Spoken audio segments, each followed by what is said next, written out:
still today. 'Cause there ain't no doubt I love this land. God bless the USA.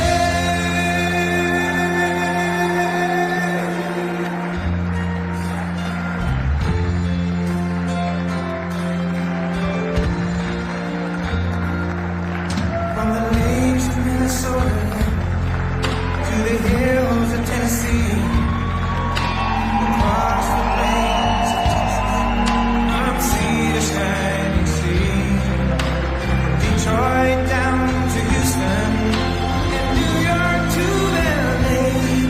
There's pride in every American heart, and it's time we stand and say that I'm proud to be an American, where at least I know I'm free. And I won't forget the men who died, who gave that right to me. And I gladly stand up next to you and defend her still today. 'Cause there ain't no doubt I love this land. God bless the USA.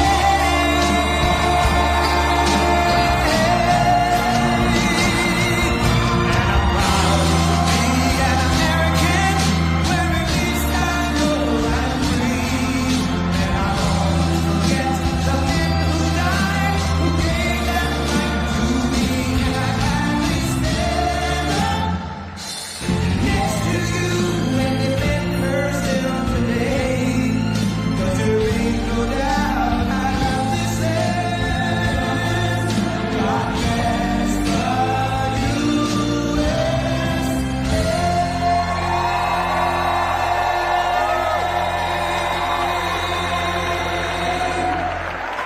All right, let's get down to business. That's enough. But how good is Lee Greenwood? He was with us right from the beginning. The first time I walked into the stage, I heard that song. I liked it. He said, "Let's use it." It was 10 years ago, and he's been with us all the way. Fantastic guy. There's never been a man that made so much money from one song ever. And I'm happy about it.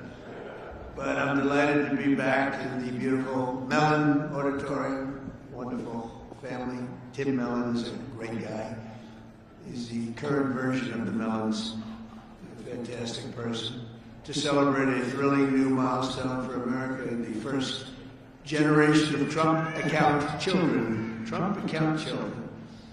For the first time ever, we're going to give every newborn American child a financial stake in the future, head start with life, and a fair shot at the American dream, something people don't talk about so much, at least not for the last 4 years they haven't been, but now they're talking about it big this last period of time. It's been unbelievable.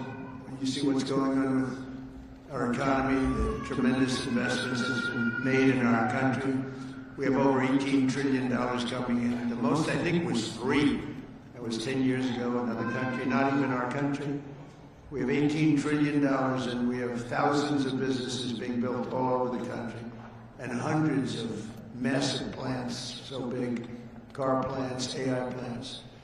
With the support of the men and women here, this beautiful room, over the next 15 years, we're going to put $3 to $4 trillion of wealth into the hands of young Americans who otherwise would have really started out with nothing. It's really an amazing thing because it gives young children that start out with really nothing, and we gives them, boy, it's more money than anybody could imagine. From their standpoint, they'll have a real start in life, and that's why decades from now, I believe the Trump accounts will be remembered as one of the most transformative policy innovations of all time. And I've done a lot of them. The tax cuts, we've done a lot of them, more than I think anybody. And I think this is going to be one of the most outstanding. Last summer, I signed the great big beautiful bill delivering. It made this possible. It actually made this possible. Without it, we wouldn't have been able to do this. Delivering the largest tax cuts in American history, including no tax on tips, no tax on overtime, no tax on Social Security for our great seniors. And, you know, we did another thing. When you buy a car now, you get a deduction on the interest payment if you borrow money. So think that rich people get so many deductions. I'm the king of deductions. I love deductions. But people, middle-income people, never had a deduction before. Now they're getting a deduction on interest. They buy a car. That's going to have a huge impact on the automobile. By the way, there's one proviso. It has to be made in America. If the car's made in another country, no thank you. But they're all going to be made in America pretty soon because we have factories coming in from Canada, Mexico, Japan, Germany, all over Europe. They're all coming here to make their cars because they don't want to pay tariffs. Very simple. It wasn't very complicated. You'll see those numbers starting to produce. That's why you see these massive construction numbers. And soon when those things start opening, you're going to see employment and you're going to see wealth creation for middle-income people like you've never seen before. Every single Democrat in Congress voted to raise taxes on hardworking citizens. Their whole campaign was raise taxes. I've never heard of it before. All my life I grew up, and I hear politicians, we will cut taxes. This is the only group I've ever seen, we're going to raise your taxes. No wonder they lost. Actually, there are other reasons also. But together with the majorities in the House and Senate, we overcame their obstruction, and we put more money into the pockets of every working American than anyone thought even imaginable. Perhaps no provision of the great big beautiful bill will prove more consequential than Trump accounts.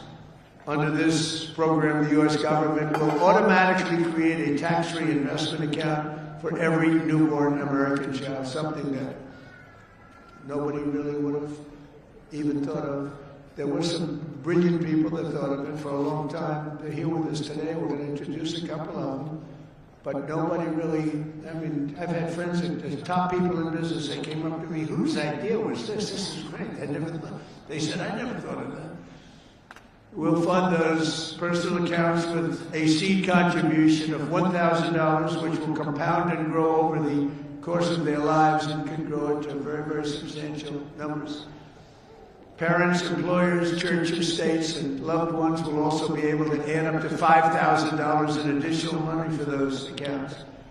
And with every modest contribution, Trump accounts should reach at least $50,000 in value by the time the child turns 18, and could be very substantially more than that. With slightly greater contributions, the typical account will grow to $100,000, $200,000, and can even grow up to past $300,000 per child. And we think the most likely case is in the $200,000, $300,000 range.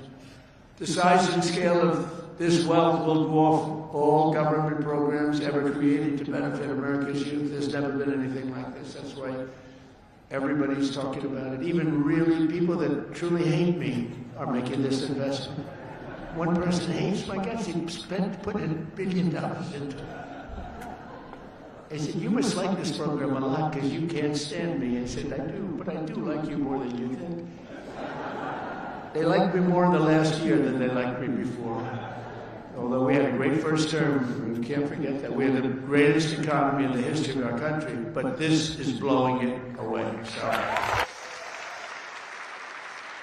every president, thank you. Every president in modern history has left our children with nothing but debt. But under this administration, we're going to leave every child with real assets and a shot at financial freedom. We'll ensure that Americans don't just end their lives with a nest egg, but instead all Americans will begin their lives with a beautiful nest egg. There's never been anything quite like this. I want to express my tremendous gratitude to a very special couple who believed so strongly in this vision right from the beginning that they personally donated $6.25 billion. That's $6,250,000,000. Even the 250 is a lot of money when you think. I mean, you know, Nikki, do you hear that money? That's big even compared to rapping. All the money she makes, she's hearing a number like that. She'll say, how many songs do I have to make to catch that? But amazing, amazing thing, $6,250,000,000 to fund Trump accounts for an additional 25 million children aged 10 and under. And that's Michael and Susan Dell, two incredible people. Where are you, Michael? Where's Michael? Stand up, Michael. What a great guy. What a great guy. You know, I tell you, he didn't do it for his business. He did it, I guess, probably would have been better off not to. That's a lot. But you know what? I hope everybody goes out and buys Dell computers. My son, I told you, Barron, he loves that computer. I don't know what the hell you're doing to it, but he likes it. But I just want to thank you very much, and Susan. It's unbelievable, really unbelievable what you've done. So Michael and Susan made this donation in recognition of America's 250th anniversary, because there's no better way to honor America's history than to invest in America's future. That's what they did. And this is perhaps the largest, one of the largest certainly, but perhaps the largest private donations of all time. That's a lot, $6.25 billion. And somebody did say that. A friend of mine, very rich, he's going to put up $100 million. And he said, geez, you know, think of it, the 250 that Michael has is a lot more than mine. And I haven't even talked about the $6 billion. But anyway, it's amazing when Michael can start off with very little money and build a fortune where he can, you know, routinely make such a payment and investment in the youth of our country. Michael, you're great. Thank you, man. Thank you.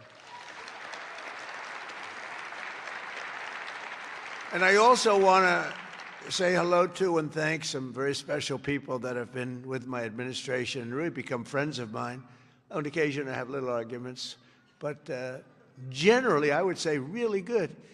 And who's doing, and start off with a man who's doing a phenomenal job, Treasury Secretary Scott Bessent. Scott, thank you very much, Scott.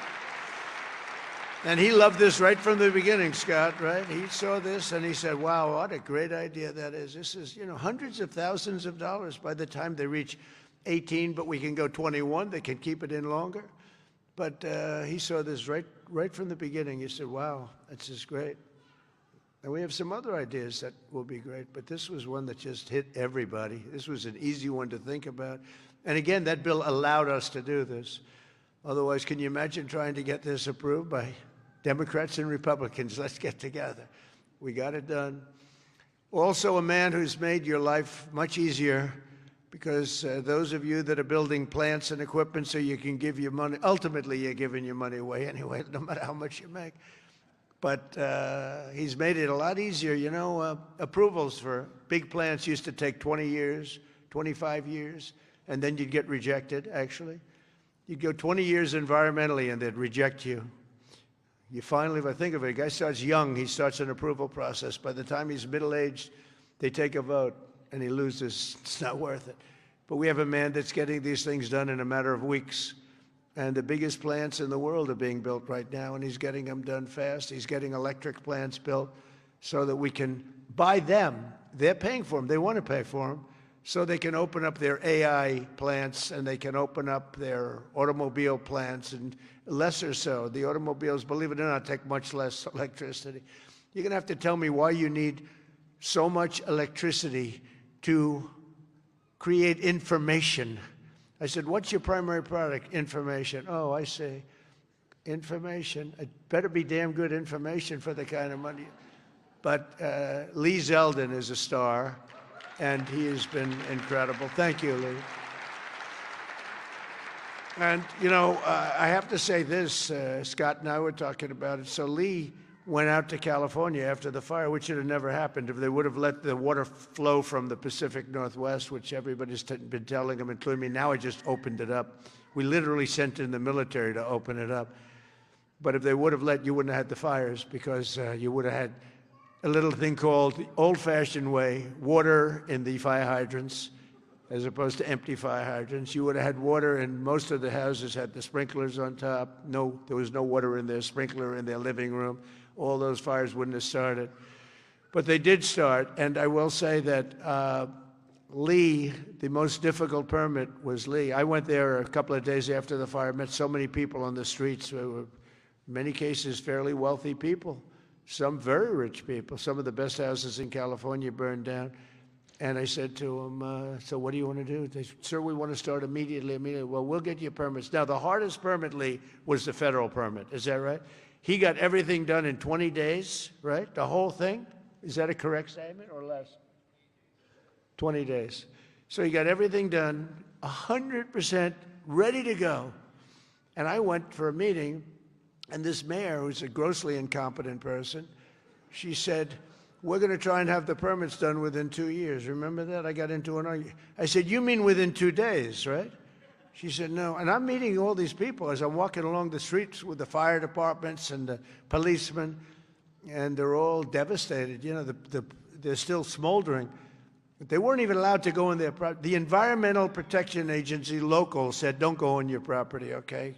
We said, it's okay, don't worry about it. Any problem is gone. Any problem is burned. Any germs are burned. They're burned. They were burned. Nobody's ever seen anything like it, but all so unnecessary that it happened. But we got it all done in 20 days, the whole place. And yet now, still, more than a year later, they don't have permits. Almost nobody is building. So I haven't told this to Lee Zeldin yet, but I'm going to put you in charge of getting permits. I think we're going to override the local authorities because they're never going to have it. And when I was told that there's a provision where you can override the local authority to get things done, because really, to me, it's a national emergency. What they've done to these people is horrible. It's just horrible. And they'll still vote Democrat. Can you believe it? After all, it's just, they get used to it. Although I must say we converted many. We'll probably convert a lot more. But I just want them to get into their houses. And I don't want a big section of the area built into low-income housing. They want to put low-income housing right smack in the middle of it. And that's not the American dream, you know? You didn't do that. And low-income housing is great. I built a lot of low-income housing, but you don't put it there. This is one of the richest neighborhoods in the world, and we're going to let those people. And I recommended strongly that everybody gets the approval, immediate approval to build a house, and you give them a 10% bonus so they can build a house 10% larger than they had before if they want, for all the suffering they've been caused. So they can build a little bit bigger house. So Lee, if you want, will you accept the job? Huh? He's under a lot of stress. Okay? All right? Override those people. Those people are incompetent. Between the mayor and the governor, they're incompetent. They'll never get approved. They'll never get approved. So do whatever you can, Lee. There's a provision that you're allowed to do it, and I'll sign it in 2 seconds, frankly. It'll never happen. I also want to introduce a man, Frank Pasigno.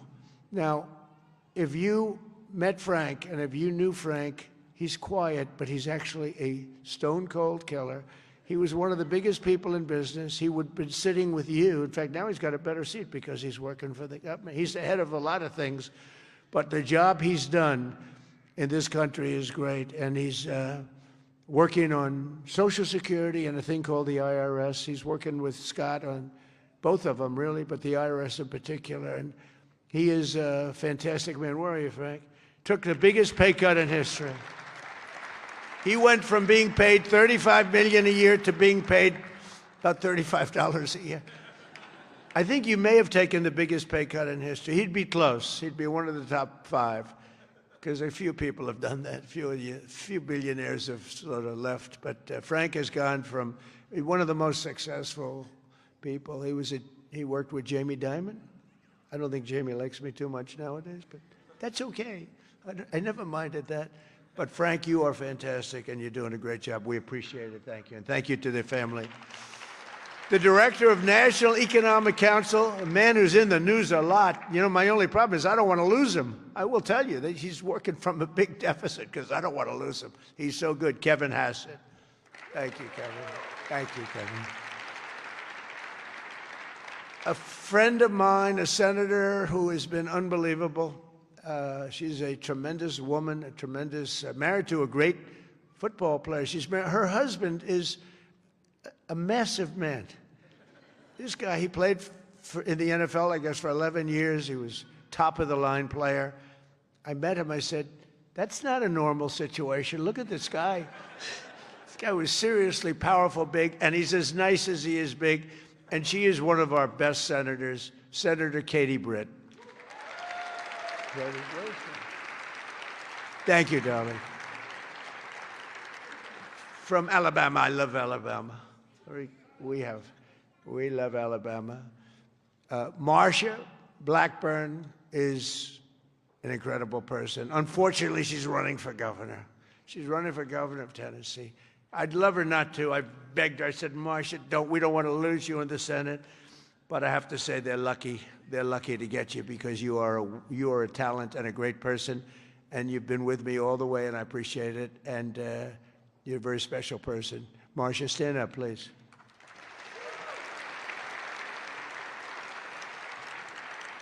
And a senator who's a friend of mine, you wouldn't believe that because we went through a rough campaign together. It was nasty. We got along so well, and everybody, we actually did joint rallies. Can you believe it? He wanted to get somebody action, so he's smart. He said, would you do a rally with me? But we did joint rallies, and the press used to say, will you ever, start fighting? I said, don't worry, it'll come. He said the same thing. Don't worry, it'll come. He's a very tough guy, very brilliant guy. In fact, when I said, because I had never gone into a debate before officially. My whole life was a debate, but I'd never debated before officially. And I said, let me find out about my competition. Who are these people? Because many of them, they were senators and mostly senators and governors. And I said, well, why don't we start with this guy named Ted Cruz? Let me, well, he was the best student at Harvard. #1 in his class. He was the best student at Princeton or something. And he was the national debate champion for 3 years. And I said, well, I don't like that. I didn't know that. I don't like that. And he was a very good debater, I will tell you that. He was a smart guy. But I'll never forget, because he was the first one I looked at. I just joined the ranks of politics. And the first famous, that was the Rosie O'Donnell. Remember that? Only Rosie O'Donnell? Ireland, you can keep her. Ireland has done us tremendous. The head of Ireland said, are all your people this way? We don't want that. But Ted Cruz has one thing that I love. If I ever have problems, because it's hard to get people approved, he's a brilliant legal mind. He's a brilliant man. If I nominate him for the United States Supreme Court, I will get 100% of the vote. The Democrats will vote for him because they want to get him the hell out. And the Republicans will vote for him because they want to get him the hell out, too. Where's Ted? Where are you, Ted? And with all of that being said, he's a great guy, too. He's a great guy. We've become friends, and he's a very effective person, too. Thank you, Ted, very much. The man knows more about tax than anybody that I know. Jason Smith, congressman, wonderful person. Thanks, Jason. Thank you, Jason. Great job.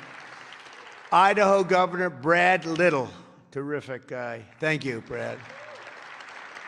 Georgia Lieutenant Governor Burt Jones, who hopefully will be the governor of Georgia very shortly. They have a big race. He's leading by a lot in the polls.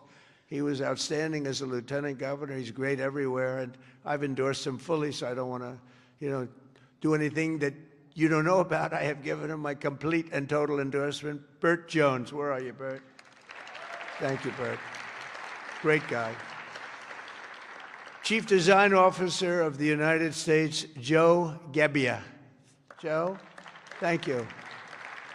Great idea, great ideas. Also, we have Mr. Wonderful, Kevin O'Leary. I like Kevin O'Leary. Where's Kevin O'Leary? Come on, Kevin, it's so nice. He's with me 90% of the time, but when he's with me, he's really with me. Great. And we got the TikTok deal done. Who the hell thought we could do that, right? I know. I wish he wanted to buy TikTok so much, and I would have done it, but his price was slightly lower. Slightly. He's fantastic. What a good, you're an entertainer, businessman, you had the whole quality, so I appreciate. I know what you did. Having done The Apprentice, I see you on television. You have what it takes, right? So I appreciate it, and thanks for all the nice things you do. And Cheryl Hines. Where's Cheryl? Oh. Married to a very, very powerful, important man. And I said, I'll tell you, Bobby, she's strong. I watched her in an interview. I said, Bobby, You keep him in line, don't you, huh? She said, yes, I do. She's got no choice. He's doing a great job, and so are you. Yeah, he's doing a great job. He's doing a very different kind of a job, too, and he's doing things that people have wanted to do for a long time. And they didn't have the courage, so say hello to Bobby, okay? We're also pleased, my daughter, she went crazy when she heard that this was happening. I want to go. You know, she happens to be in the wrong state right now for that, but when she heard that there's a certain person that's here who's the greatest and most successful female rapper in history, Nicki Minaj. Come on. And, you know, and Nicki makes a lot of cash. Not as much necessarily, I tell you, we did pretty damn well with that, with your community, as we say. But Nicki has been an unbelievable supporter. She gets almost as much as Mr. Wonderful over here. He's been another one that's been so good. But I'd like to ask you to come up, Nicki. Come on up. Come on. She's been such a great supporter, and a great supporter of Trump accounts.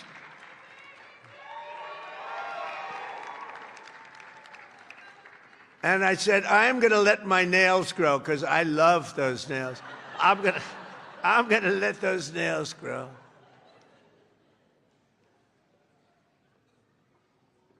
She's so good. She's been MAGA. What can I say? She's been with us all the way. Right, Alex?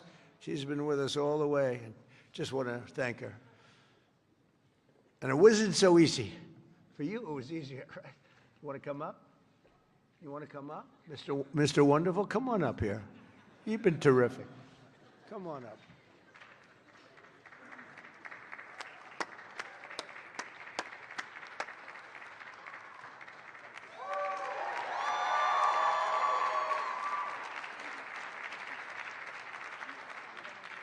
It's not going to work, okay? He has a lot of, it's not going to work, okay?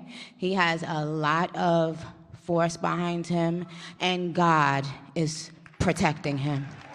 Amen.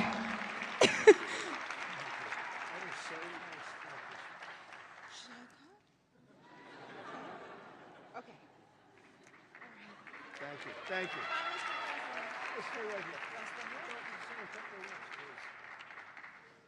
On behalf of all the entrepreneurs in America, I'd like to thank you, Mr. President, because we create 72% of the jobs. Companies 5 to 500 employees, and all we care about is policy. We love policy, pro-business policy, and these accounts are fantastic for independence and support. I thank you very much. It's all about the entrepreneur, and I think you know that, sir.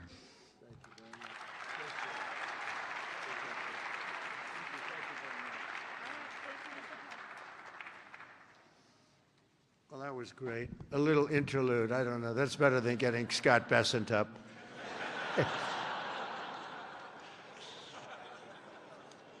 Thank you both very much. Two terrific people. When Trump accounts officially launch on July 4th of this year, every parent will be able to activate their accounts and access the funds at the trumpaccounts.gov. So it's all set up, all ready to go. It's beautiful. $, to Trump accounts for all children under 5 in Indiana. So every children, all the children under 5, $250, and he'll be donating tens of millions of dollars more in matching contributions to millions of children all across the country. He's going to make a massive donation already. We know what it is. Brad is not only one of the most successful business people, he's the founder of the Invest America Foundation.